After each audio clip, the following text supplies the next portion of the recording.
My name is Allyson Summitt.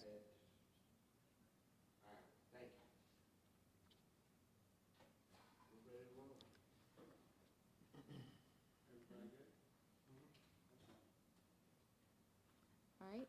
My name is Allyson Summitt, ALLYSON, and I'm the Deputy Chief of Emergency Services and the Fire Marshal. And I have with me Chief Jason Burnett of South Salisbury and also Will Cannon of the Red Cross. Just to kind of update everyone on where we are today, all residents had a safe location to go to last night. They all had a place that was warm and to lay their head down. And we have accounted for all of the pets except for those that were seen running or fleeing the area. So at this time we have gone in and we have not located any deceased animals. I know there was a lot of concerns around the pets.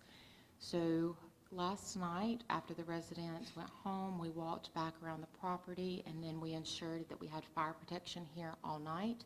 Fire watch was on the building, as well as law enforcement going through, driving through, periodically checking the locations just to ensure safety. This morning around 8 o'clock, we all came back and we went individually, apartment by apartment, to verify the damage that was done last night by the fire. As we went through and assessed the damage, part of that was to see if we could allow the residents back in to gain access to get the bare necessities, the basics that they needed, their private information aspects such as birth certificates, those things that we want to ensure that they have access to. With that, as like I said, we started looking for pets. We went through and we were able to save 2 cats that were found on the first floor of the fire building. Those cats have been returned to their owner. Again, I want to reiterate that we have not found any deceased through our initial walkthroughs. With that, the fireman from last night was also released. There were no major injuries. We've continued to check on the residents, no major injuries to the residents. We have some minor that they're going to monitor, but nothing of serious or life-threatening. With that, after we walked all the property, we pulled together a meeting with property management, Red Cross, and applicable parties, and we started to talk through the next steps and processes. As we walk through the next steps and processes, what we're doing is we're working with the residents currently to go and have access with a firefighter escort to go in and again get the bare minimum basics that they need. And then once they come out from there with the firemen, they will go to their secure location for the night. And then we are going to meet with them tomorrow and we are going to work with them individually.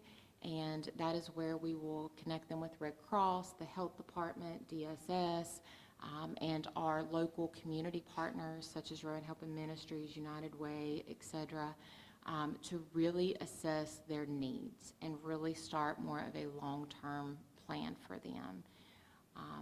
And once we have that meeting with them tomorrow, then we'll know a little bit more about long-term stability for them.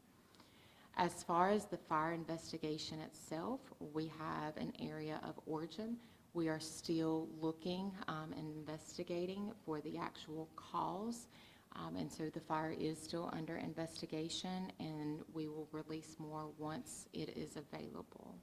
We did have the Office of State Fire Marshals with us, the Office of State Fire Marshal here assisting us with an investigation last night. So again, once we have those full reports, we will be able to release that information, but it is ongoing.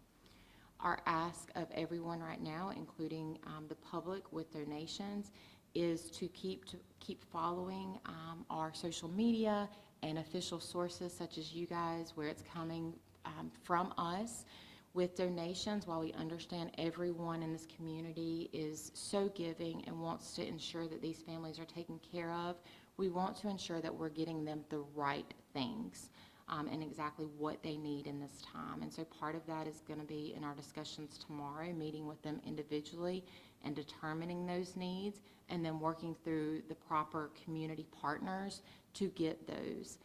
So we kindly ask that everyone kind of holds on. We will share the information. We'll share a way for them to be able to assist tomorrow once we know the specific needs of the residents. We just do not want to inundate the property with donations, and then if it not be meeting the specific needs of the residents, now we're having a secondary issue of where we're having to find ways to reallocate those donations. Do I have any specific questions? Did I miss anything? Do you have a precise number of people who've been dislocated? Yes. Yes. So we have approximately 59. That was the number that we got down to yesterday that were displaced. The firm number is 23 apartments with 59 individuals. And again, all of them had a safe and secure place to go last night and tonight, and we're working with the property owners to ensure some more permanent long-term housing for them. And would it be fair to say that that entire building at this point would be considered unlivable, or is there probably any units? Yeah. So as the fire marshal, there's things that we can and can't do there. So what I'm going to say is this is ultimately going to be up to the insurance department. The property will meet with their insurance company. They will go through the process, and they will ultimately determine the next steps for that building. Right now, what we are telling the residents is to prepare for a long-term movement, and it's going to be a process to get their items out, if they can salvage their items, and move them to a semi-permanent or permanent location. Can you say what the point of origin was, if not the cause? So what I will tell you is the point of origin was on the balcony. I can confirm there have been rumors of a grill. I will confirm that it was not a grill. And I say that we were able to rule that out.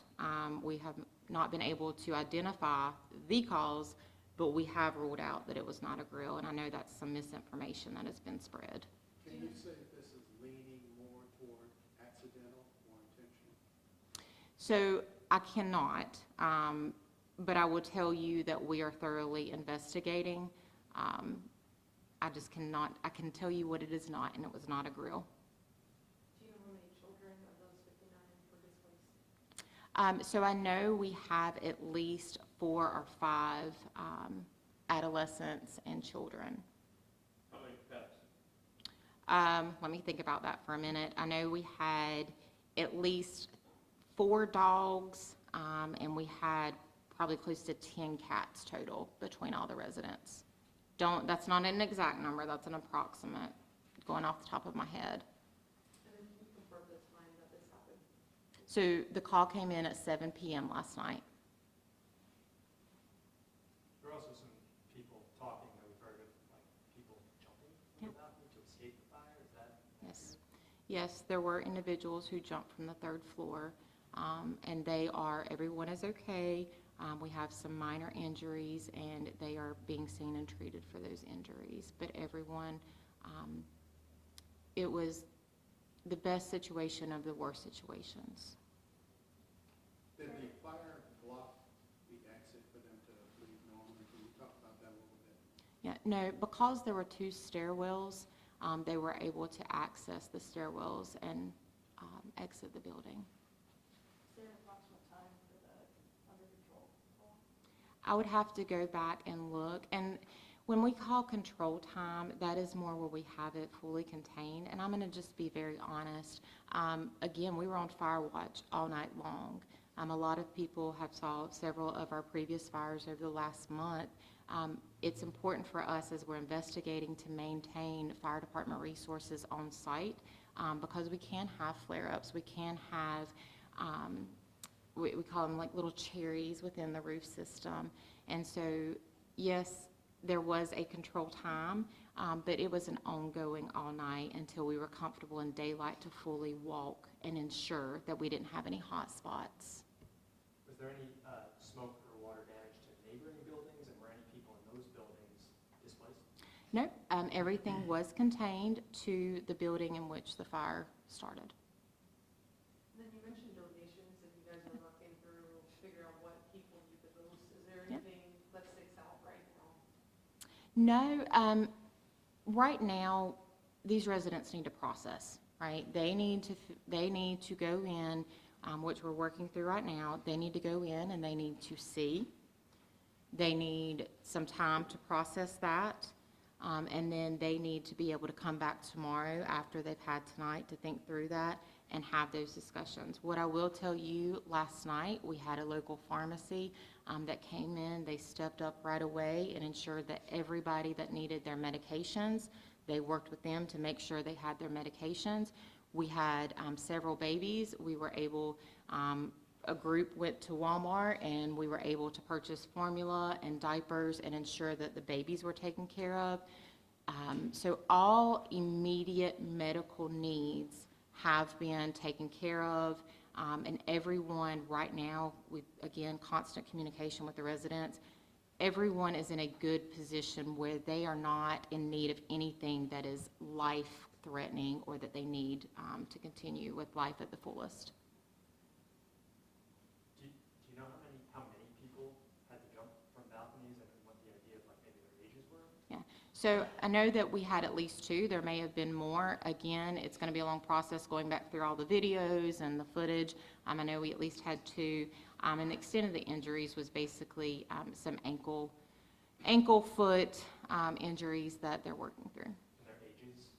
Roughly? I would say 20 to 40. Yes, ma'am. I have a friend that I can't reach. Can you give me a management number that I might call them? I don't think her building was in the fire, but in that same area. I can't get her. Do you have a management number that I could reach out to them to see if she's? Yeah, so we can take that offline if you're okay with that, because I do not have the number right now, and I do not want to give that publicly to everyone. Okay.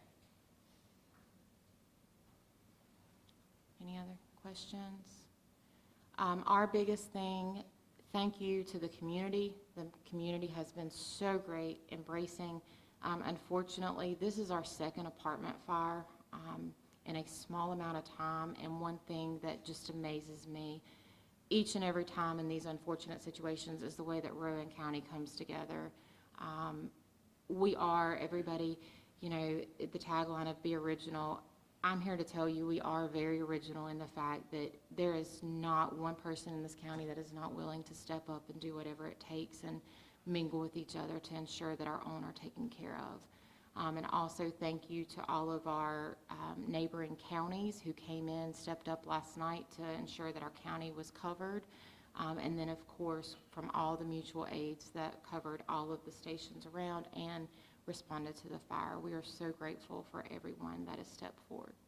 Yes, ma'am. This isn't a question by any means, but I just would like to say we were here last night and streamed it for several hours. We were on scene, and I just really want to commend everybody that was there working. I mean, you guys really gave it your all. You know, we saw the Red Cross come in. We saw fire departments, everybody working together. It was just really something to see. And you guys took what could have been a very tragic situation and made it not quite so bad for everybody involved. I mean, it's still terrible, but it could have been so much worse. Thank You you. really got it under control fast, and I could see, you know, you could just see on everybody's face, and you guys really handled it great. And I do want to add, I know this sounds so cliche, and we say this after every fire, but we say it for a reason. Smoke alarms save lives. Get a working smoke alarm. If you do not have one, please reach out to your local fire department. You can call the fire marshal's office, and we will be happy to help organize that and get working smoke alarms. They are essential. They do save lives. By the way, was the balcony that you mentioned where the fire started, was anybody in that apartment when that happened? So I cannot verify. I'm going to be very honest. I have not gone back to look at the statements and through the investigative side.